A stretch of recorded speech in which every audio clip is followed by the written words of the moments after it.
what have we got here? Have we got a centre-right coalition? Have we got a right coalition? Have we got a far-right coalition? Or have we got a fascist coalition? I have seen all four printed, depending on who you read. Good morning.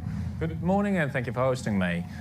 We'll soon find out where we are. You don't know either? I don't know. I don't know for a fact.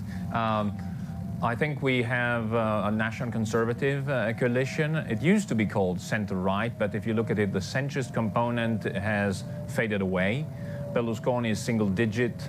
Other centrists are a rounding error, probably. So we are dealing with a right-wing coalition, and we need to understand what type of right-wing coalition. So when I look at the people that all three of us have been looking at all morning who have been celebrating this victory, we've had messages of support so far from, we believe, Marine Le Pen, from Fidesz, which is Orban, from Rudy Giuliani, from Vox, from Geert Wilders.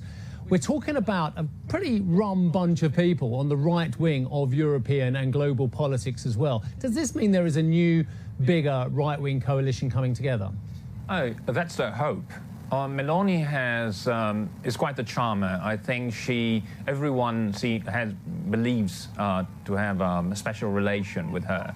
But in reality, we also know that Meloni is quite close to Mario Draghi. So I think her ascent to power is a balancing exercise. It should be seen as such. She has not ditched her old road companions, but she's talking to Mario Draghi. And so the question will eventually present itself. Who is the real Meloni? Yeah, but this is a question that I think is really interesting, because we've been talking about Meloni and her progression throughout the course of the campaign. And as time went on, she became increasingly more, I guess, closer to moderate in terms of the things she was saying. As you say, she's obviously been speaking to Mario Draghi about a potential governing position and what to do there. But how does that actually play into her base? Because yes, she as a person has been moderating, but the base itself is still very much set in the ways of the far right.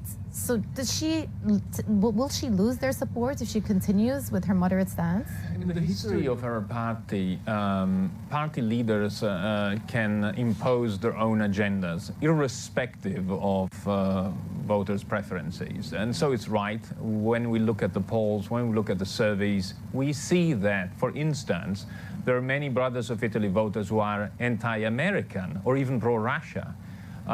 So obviously, and Meloni has positioned herself as a staunch Atlanticist. So which one will prevail?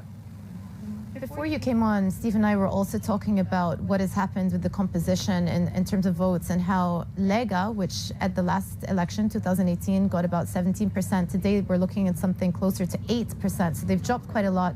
Presumably, a lot of those votes actually went to Fratelli d'Italia.